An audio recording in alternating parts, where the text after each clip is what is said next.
3 years have gone by. Sun's come up over 1,000 times. Summers or winters have cracked the mountain a little bit, and the rain's brought down some of the dirt. Some babies that weren't even born before have begun talking regular sentences already. And a number of people who thought they were right young and spry have found they can't bound up a flight of stairs quite like they used to.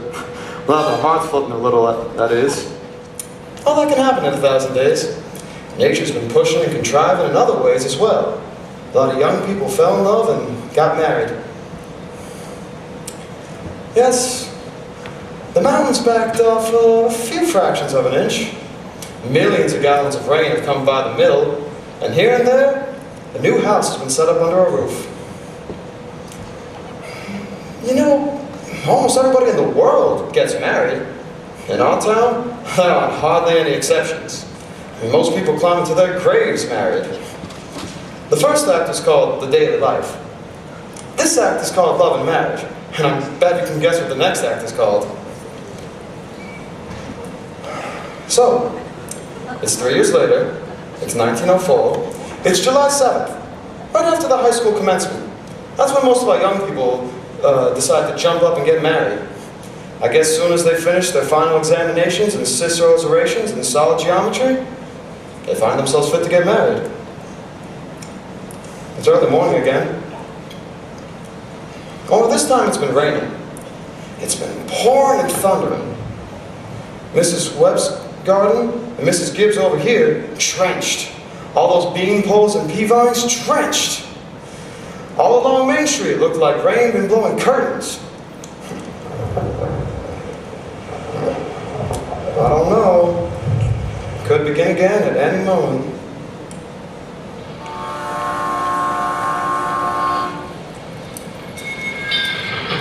There's the 5:10 train for Boston.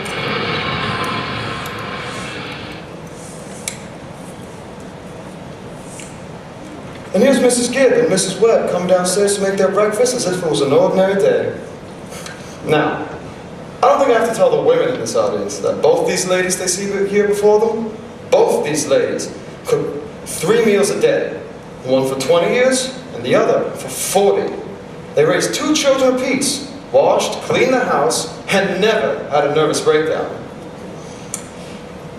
Never found themselves hard used either. I guess it's like one of the Middle West poets said, you gotta love life to have life, and you gotta have life to love life. It's what they call a vicious circle. Get up, Bessie. Here comes Harry Newsom, delivering the milk. And here's Cy Crowell, delivering the morning paper like his brother before him. Morning, Harry. Morning, Cy. Anything in the paper today? Nothing much, except Will's got the best baseball pitcher Grover's Corner has ever had. Yep, reckon he is. And now he'll be doing his pitch and hat. Whoa, Bessie. Guess I can stop and talk, because I have mine too. He can hit too, and run bases.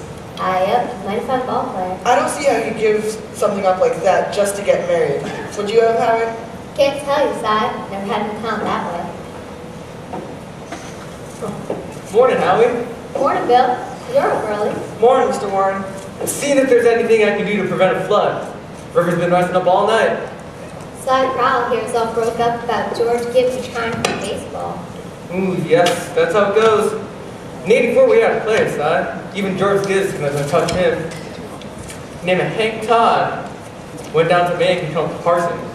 Wonderful ball player. Hey, Howie. How's the weather seem to you? Oh, it ain't bad. Think maybe it'll clear up for good. Bill? Howie?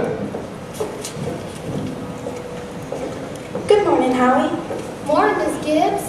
Too bad about the weather. It's been raining so hard, maybe it'll clear up. Certainly hope it will. How much did you want today? Well, I got a house full of relations, Howie, so I'm going to need 3 milk and 2 cream. 3 milk and 2 cream. My wife says to tell you hope you'll be happy, Miss Gibbs. No, they will. Thanks a lot, Howie. Tell your wife I hope she gets to the wedding. Maybe she can. She'll get there if she can. Oh, good morning, Mr. Newsom. Morning, Miss Webb. I told you 4 quarts, but I hope you could spare me another. Yes, and 2 of cream. Will it start raining again, Howie? I was just saying to Miss Gibbs how it may clear up. Mrs. Newsom told me to tell you special. I hope you'll be happy, Miss Webb. No, they will. Thank you. And thank Mrs. Newsom. And we hope to see you in the church. We'll get there. Couldn't miss something like that. Well, Ma, today has come. You're losing one of your chicks. Frank Gibbs, don't you say another word. I feel like crying every minute. Here, drink your coffee. Groom's up shaving himself, only there ain't an awful lot to shave, whistling and singing like he's glad to leave us. Every now and then I hear him say, "I do" to the mirror, but it don't sound convincing to me. You're too young, Frank. I've seen to it that his clothes are dry and that he's got warm things on his feet. Emily won't think of such things. He'll catch a death cold within a week. I remember my wedding morning, Julia. I don't start that, Frank Gibbs. I was the scaredest young fellow in the state of New Hampshire. I thought I made a mistake for sure. When I saw you come down that aisle, I thought you were the prettiest girl I'd ever seen. The only problem was I'd never seen you before. There I was, standing in the Congregational church, marrying a total stranger. And how do you think I felt? Weddings are perfectly awful things. Farces, that's what they are. Here, I made you something. Why, Julia Hersey, French toast. Well, it ain't hard to make, and I had to do something. How'd you sleep last night, Julia? Well, I heard a lot of hours struck off. I get a shock every time I think of George setting off to be a family man. That great gangling thing. I tell you, Julia, there's nothing so terrifying in the world as a son. The relation of father and son is the damnedest, awkwardest... Mother and daughter's no picnic, let me tell you. They'll have their troubles, I suppose, but that's none of our business. Everybody has a right to their own problems. People are meant to live 2 by 2 in this world. It ain't natural to be lonesome. You know what I was scared of when I married you? Go along with you. I was afraid we wouldn't have enough material for conversation more than last us a few weeks. I was afraid we'd just run out and eat our meals in silence, that's a fact. Well, you and I have been conversing for 20 years now without any noticeable barren spells. Well, good weather, bad weather. It ain't very choice, but I always find something to say. Did you hear Rebecca starting upstairs? No, only day of the year she hasn't been managing everybody's business up there. She's hiding in a room. I got the idea she's crying. Lord's sake, this has got to stop. Rebecca! Rebecca, come and get your breakfast! Good morning, everybody. Only 4 more hours to live. George Gibbs, where do you think you're going? Just stepping across the grass to see my girl. George, it is raining torrents. You put on your rubbers. You don't go out of this house without you're prepared for it. Oh, Ma, just a step. You'll catch a death cold and cough all through the service. George, do as your mother tells you. From tomorrow on, you can live and kill yourself in all weathers, but while you live in my house, you'll live wisely, thank you. Maybe Mrs. Webster used to call us at 7:30 in the morning. Here, take a cup of coffee. Be back in a minute. Good morning, Mother Webb. Oh goodness, George. You frightened me. Oh, George, you could stand here a minute out of the rain, but you must understand, I cannot ask you in. Why not? Well, George, you know as well as I do. You can't see the bride on her wedding day not till he sees her in church. Oh, that's just a superstition. Good morning, Mr. Webb. Good morning, George. Mr. Webb, you don't believe in those superstitions, do you? There's a lot of common sense in superstitions, George. Millions have followed it, George, and don't you be the first to fly in the face of custom. How is Emily? She hasn't waked up yet. Emily's asleep? No wonder. We are up till all hours, sewing and packing. All right, now, George, I'll tell you what I'll do. You sit down here and drink this cup of coffee with Mr. Webb, and I'll go upstairs and see that she don't come down and surprise you. There's bacon too, but don't be long about it.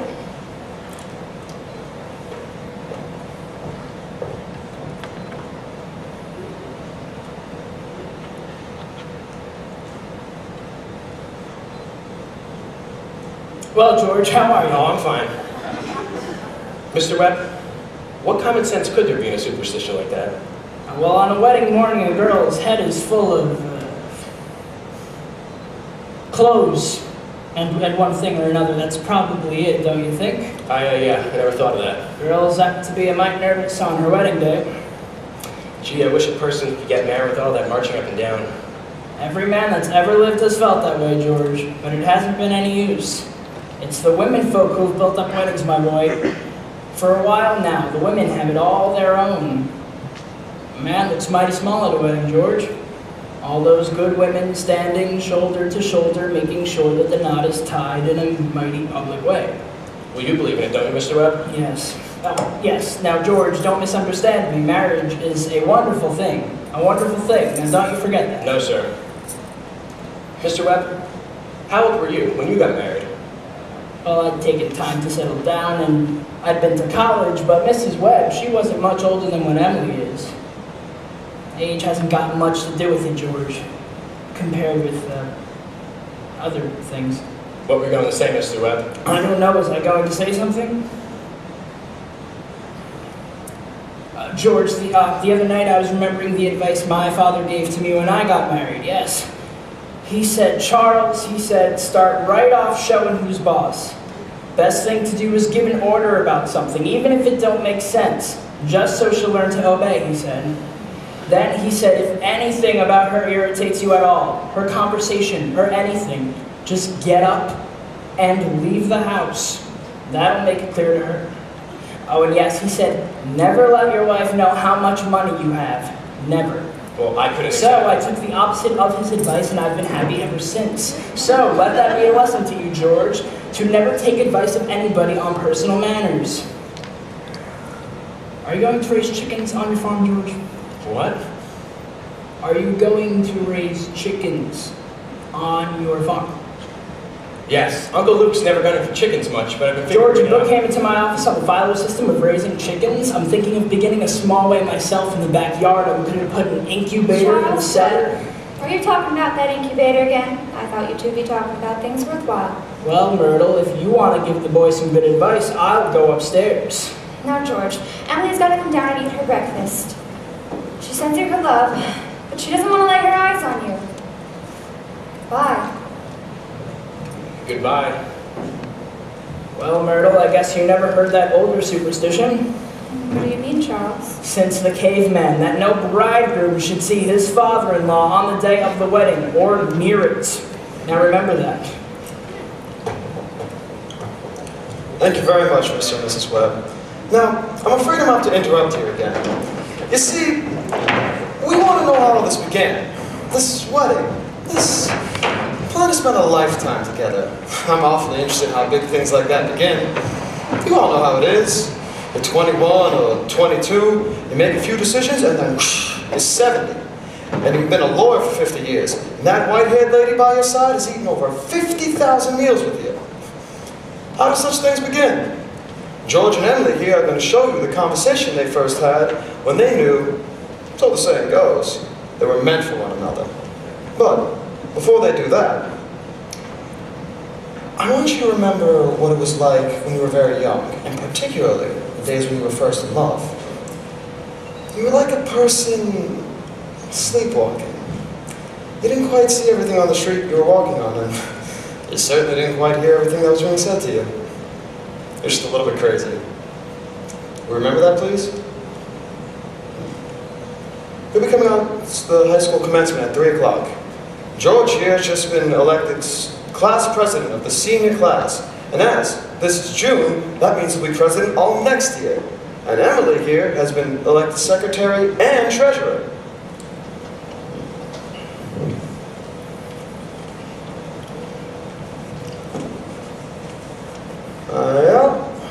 There they are coming on Main Street now. I can't, Lois. I've got to go home and help my mother. Goodbye. Oh, Ernestine, can you come over and practice Latin? Isn't that Cicero the worst thing? Well, tell your mother you have to. Goodbye, Helen, goodbye, Fred. Emily, can I carry your books home for you? Why, thank you. It isn't far. Excuse me 1 minute, Emily, will you? Say, Bob, if I'm a little late, start practice. And give Herb some long high ones. Goodbye, Lizzie. Oh, goodbye. I'm awful glad you're elected too, Emily. Thank you. Emily, why are you mad at me? I'm not mad at you. You've been treating me so funny lately. Well, since you asked me, I might as well right out say it. George, oh, goodbye, Miss Corcoran. Goodbye, Miss Corcoran. What is it? I don't like the whole change that's come over you the past year. I'm sorry if it hurt your feelings, but I've just got to tell the truth and shame the devil. Gosh, Emily, I never thought such a change was happening. I guess it's hard for Flo not to have some faults creeping to his character. I always expect a man to be perfect, and I think he should be. Well, I don't think it's possible to be perfect, Emily. Well, my father is. And as far as I can see, your father is. There's no reason on earth why you shouldn't be too. Well, I feel it's the other way around, that men aren't naturally good, but girls are. But you might right well now know that I'm not perfect. It's not as easy for a girl to be perfect as a man because, well, we girls are more nervous. Now, I'm sorry I said that about you. I don't know what made me say it. Emily, And now I can see it's not the truth at all, and suddenly I feel it's not important anyway. Emily, would you like an ice cream soda or something before you go home? Why, yes. Thank you, I would.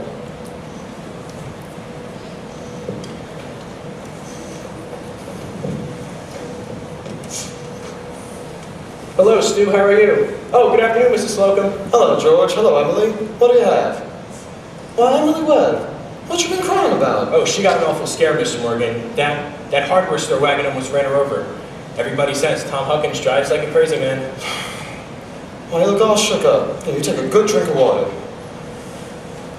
I'll tell you, you gotta look both ways for across Main Street nowadays.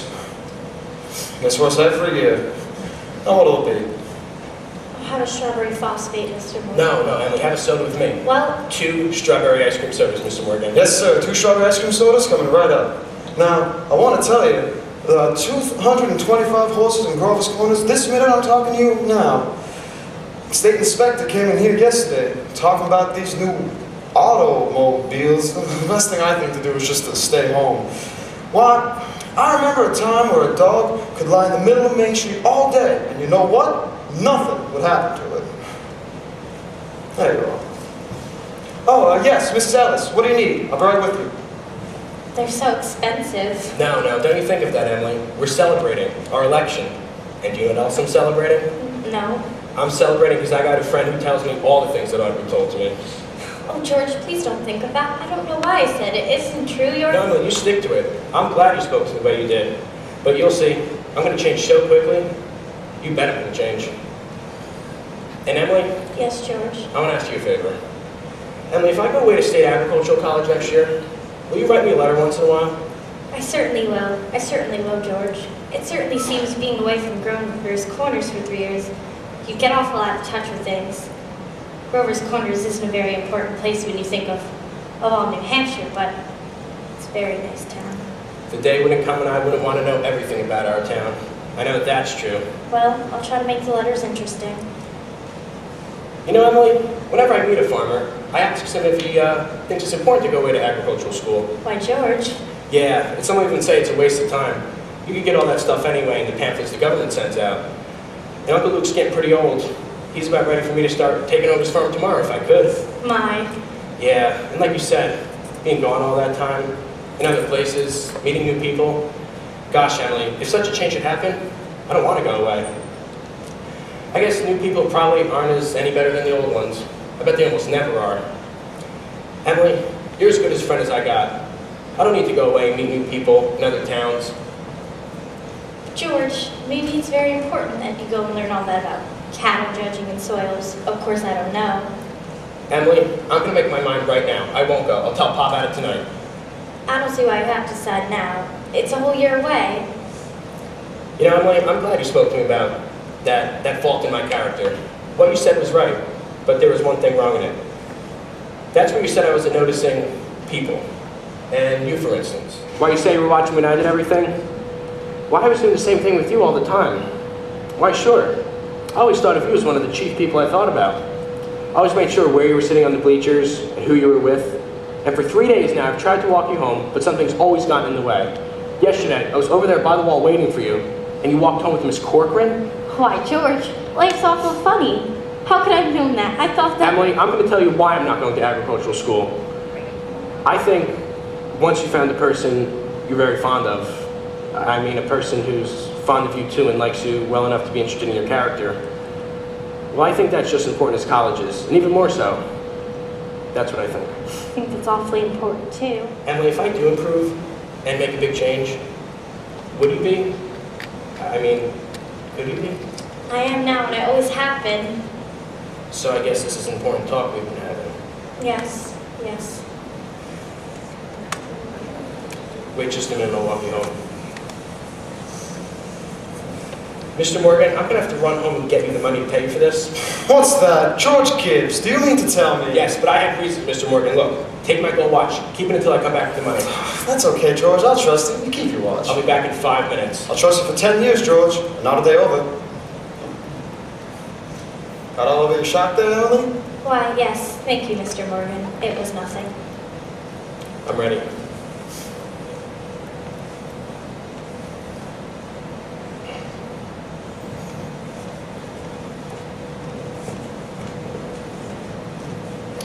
Well, back to the wedding. There's a lot of things that can be said during a wedding. There are a lot of thoughts that can go on during a wedding. Now, we can't get through all of them through one wedding, especially not a wedding in Grover's Corners, but the weddings are mighty short and plain. In this play, I take the role as the minister, so that gives me a chance to say a few things more. You see, for a while now, the play gets pretty serious. Some churches consider marriage to be a sacrament. Now, I don't exactly know what that means, but I can guess. It's like Mrs. Gibbs said a few moments ago. People are supposed to live 2 by 2. This is a good wedding. The people may be young, but they come from a good state, and they chose right. The real hero of the scene isn't one on stage at all, and I think you all know who that is. It's like one of them European fellas said. Every time a child is born, it's nature's way of trying to make a perfect human being. Well, I think we've all seen nature pushing and contriving for quite some time now. We all know she's interested in quantity, but I'm beginning to suspect she's interested in quality too. Who knows? Maybe she's trying to make a new governor in New Hampshire. I mean, that's what Emily hopes. And don't forget the other witnesses at this wedding, the ancestors. There's millions of them. Most of them live their lives 2 by 2 as well. Millions of them. Well, that's my sermon. It wasn't very long anyway.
I should be crying.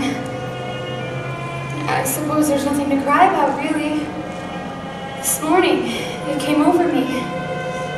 There was Emily, eating her breakfast as she's done for 17 years, and she's gone out of my house. I suppose that's it. And then Emily, she suddenly said, I can't eat another mouthful, and she put her head on the table and she cried. There's something downright cruel about sending girls out into marriages like that. It's cruel, you know, but I just couldn't get myself to say anything. I went into it as blind as a bat myself. The whole world's wrong. That's what's the matter. There they come.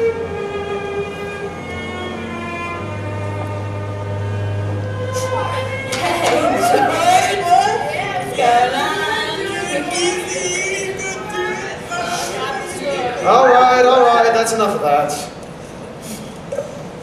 Unfortunately, there used to be a lot of that sort of thing in weddings in the old days, Rome and such.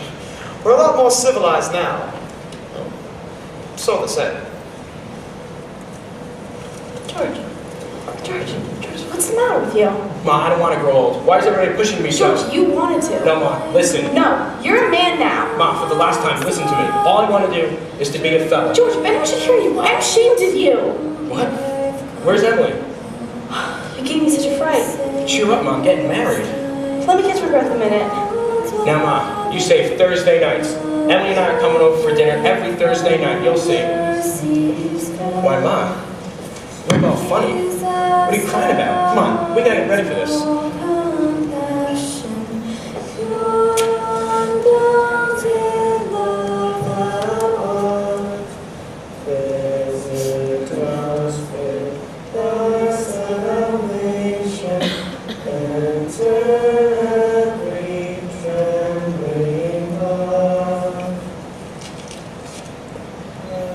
I've never felt so alone in my entire life. And George over there, I hate him. I wish I were dead. Oh, Papa. Emily, now don't get upset. But Papa, darling, I don't want to get married. Emily, everything is all right. Why can't we go away? There must be lots of places we can go. Emily, now stop and think a minute. Do you remember you used to tell me all the time that I was your girl? I could work for you, I could keep house. Emily, you shouldn't say such things. You're just nervous. Now, George, will you come here a minute? You're marrying the best young fellow in the world. George is a fine fellow. I'm giving away my daughter, George. Do you think you can take care of her? Mr. Webb, I want to. I want to try. I love you, Emily. I need you. If you love me, then help me. All I want is someone to love me. I will, Emily. Emily, I'll try. And I mean forever. Do you hear me? Forever and ever. Come quick. They're waiting for us. Now you know everything will be all right.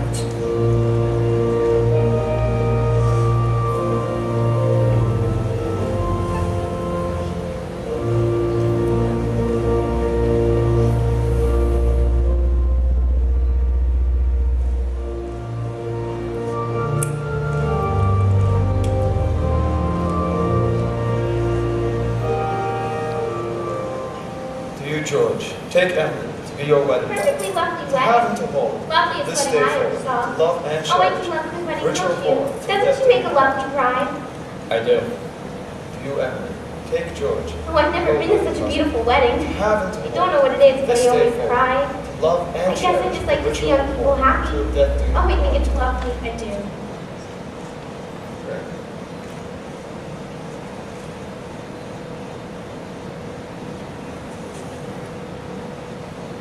You know, I've married over 200 couples in my day. Do I believe in it? I don't know. It's M marries N. I mean, there's millions of them, and it's always the same thing. The cottage, the go-kart, the house, the Sunday afternoon drives in the Ford, the first rheumatism, the grandchildren, the second rheumatism, the deathbed, the reading of the will. Once in 1,000 times it's interesting.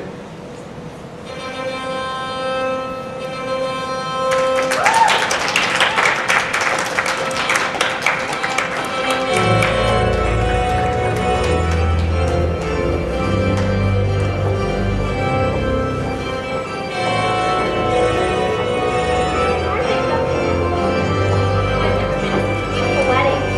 I'm sure they'll be happy. I always say happiness. That's the great thing. The important thing is to be happy. That's all the second act, folks. 10 minutes intermission.